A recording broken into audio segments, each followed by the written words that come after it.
All right, let's talk about something small, but seriously important. The anti-roll bar bushes. These little rubber pieces keep your car stable when you turn.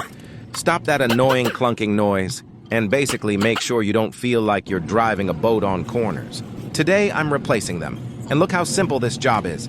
A couple of bolts, and the old bush comes right out.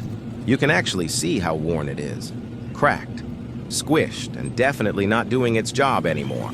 Now we grab the new one, soft, tight, and ready to hug that anti-roll bar like it should.